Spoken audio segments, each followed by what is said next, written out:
فرهنگ پیوندگری معنوی نسل‌ها بوده، حافظه تاریخی ملت را استوار می‌دارد و به سوی ارزش‌های سالم و عبرتبخش جامعه بشری هدایت می‌سازد. باعث افتخار و سرافرازی است که تحت راهنمایی و سیاست خردمندانه و سازنده پیشوای ملت پرزیدنت مملکت محترم امام علی رحمان ساحه فرهنگ نیز چون دیگر ساحه‌های خواجگی خلق کشور رشد و نمو یافت و نقش اهل فرهنگ در غنی گردانیدن فضای فرهنگی کشور خوب به نظر می رسد.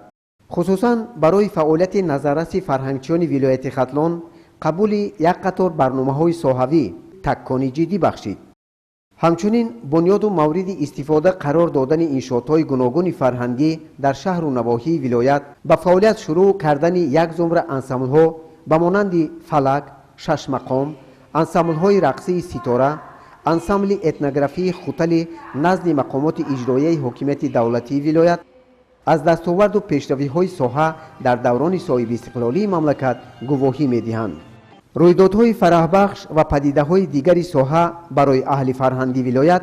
بنیاد بینای نو زمانوی تئاتر ولایتی موسیقی مسکوی به نام عطا محمد جانов، کاخ فرهنگ و مرکز اطلاعاتی در شهر باختر، آثارخانه‌های تاریخ و کشورشناسی در مرکز ولایت ختلان، ناحیه‌های بلجوان و خوالینگ و ناحیه جلال‌الدین بلخی، فراهم آوردن شرایط مساعد ایجادی در همه بخش‌های فرهنگ شهر و ناحیه‌ها بود که این همه در فعالیت پرثمر کارمندان مساعدت نمود. در دایره دستاوردهای زمان استقلالیت ساختمان بینای تئاتر ولایتی موسیقی مسکوی به نام عطا محمد جان شهر باختر، بینای مکتب صنعتی بچگانه، بینای آثارخانه تاریخی کشورشناسی اوستا، بینای کتابخانه عمومی به نام شمس‌الدین شاهین، بینای کاخ فرهنگ و مرکز اطلاعاتی شهر باختر. در این روند ساختمان بیناهای فرهنگی در ناحیه‌های مومن‌آباد، شمس‌الدین شاهین، واسه، خراسان، دوستی ولایت ختلان به استفاده داده شدند که باز هم هنرمندان و صنعتکاران ولایت را وادار می‌سازد که فعالیت خویش را تکان بخشیده در رشد و نموی صنعت ملی سهمگذار باشد. در ولایت ختلان در عموم 27 عدد آثارخانه کار و فعالیت میکند که از اینها 18 عدد آن زیر تابع ریاست فرهنگ ولایت ختلان بوده، 4 عدد آن در سطح جمهوریوی قرار دارد و 5 عدد آن خصوصی میباشد. در دوران استقلالیت یک قطار آثارخانه‌های نو در ولایت بنیاد یافتند با طرز زمانوی ساخته به استفاده داده شدند که این هم باشد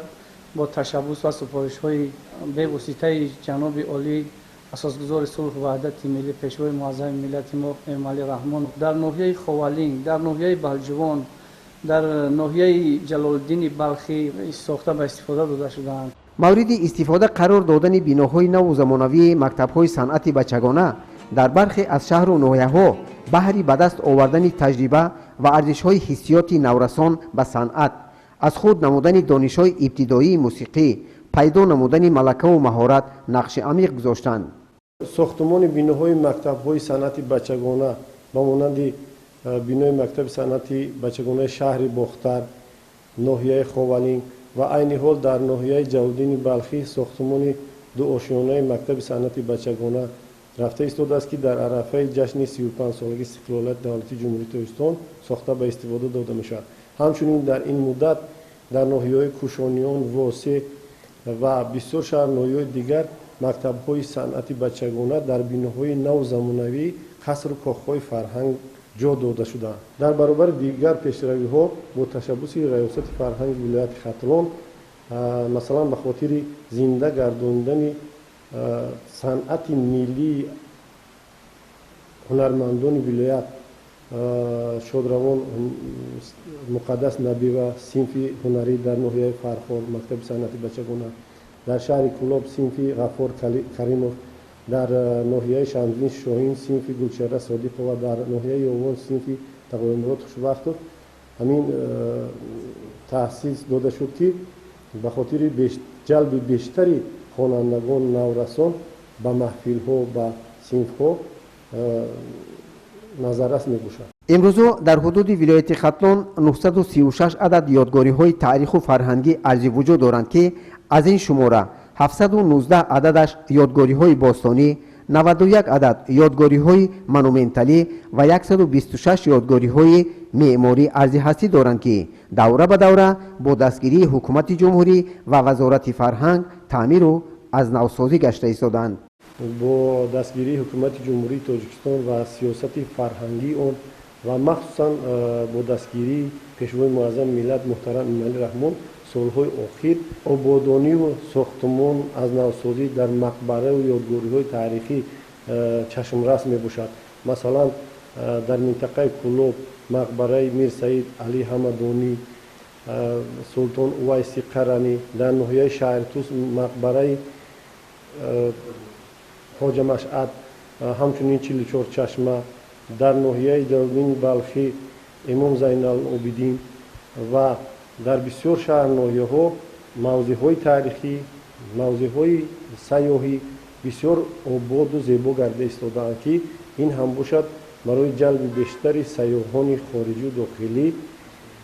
تاثیر رسانده می‌تواند. البته همه این پیشروی و کامیابی‌های ساحه را اهل فرهنگ از توجه همیشگی حکومت و دولت و سیاست فرهنگ پرورانه پیشوای ملت پرزیدنت مملکت محترم امامعلی رحمان به دست آوردند و در جواب چنین غمخوری‌ها فرهنگچیان تلاش می‌ورزند در فعالیتشان مسئولیت دوچند احساس نمایند و در غنی گرداندن فضای فرهنگی جامعه سهم ارزنده گذارند. بهرالدین قربان، نمازعلی ارگشت از شهر بختر برای برنامه 7 روزی ختلان.